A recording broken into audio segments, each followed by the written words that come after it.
Ngayon po, ipot pa oh. Baho. Bali yung mga lahi ang nakakarga dito ay yung tapi namin original. Tapos secret.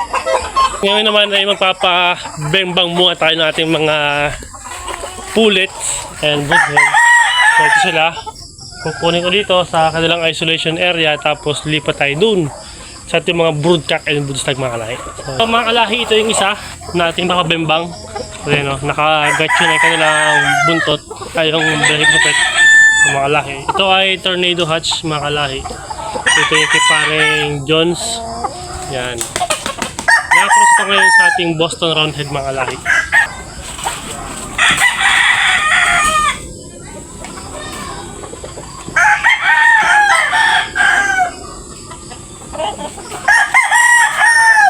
Wow, shoot na shoot.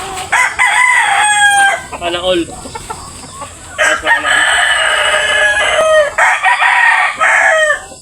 Mga lahi, itong isa naman yung ating gray. So ito, may itlog na sila. So ito ay isa sa mga patagas mga kalahi. So, wala pa itong similya. Pero ito mga kalahi ay bali second mating na. Second day ng ating mating. So, dito naman tayo sa jet sweater mga kalahi.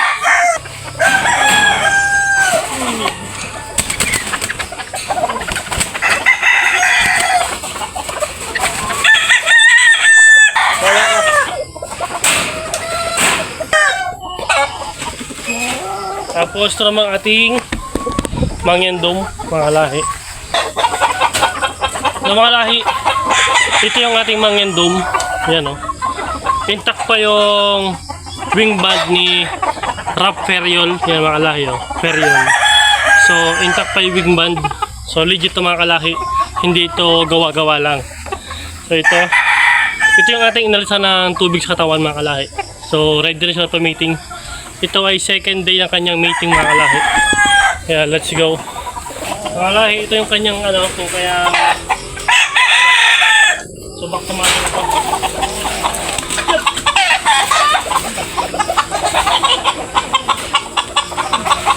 Yan. Yan. So yun yung anak niya mga kalahi. So doon natin siya binalik. So ito mga kalahi, dalawa itong mga indom na to na original. So parehas ko siyang ibabalik to sa kanyang anak mga kalahi.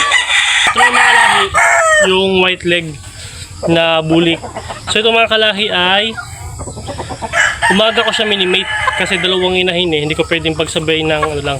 So ito sa umaga, itong white legs, tapos sa hapon yung dark legs mga kalahi na mangyandom. So ito mga kalahi ay parehas na back to mother mga kalahi. Kuhan tayo sa isang gagawin ko bagong mating mga lahi. Mga lahi, ito yung isa. Yan o. For national. Wow. Ito mga kalahi ay para sa ating Duke Halsey Gray ni Macprego. So, yung Macprego na Duke Halsey Gray, dito ko lang guys.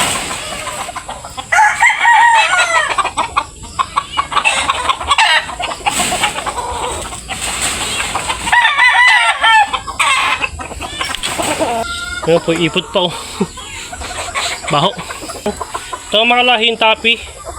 Tapos cross dun sa pure na white kelso na binigay sa akin sa Larry. Ito mga lahi oh.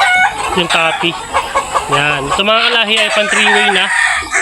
Ngayon, bali mga lahi ang nakakarga dito ay yung tapi namin original. Tapos secret.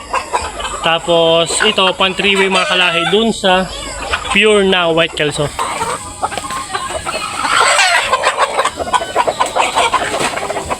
So yung mga lahi tapos na mag-mating. So ito mga kalahi, ang ginagawa ko bago ako magpakain sa umaga at sa hapon, bali pinapasampa ko muna sila.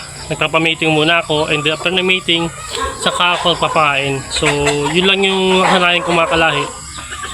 So ito na, tapos na. Ito pan 3 na to. Ganda. Yung mga kalahi.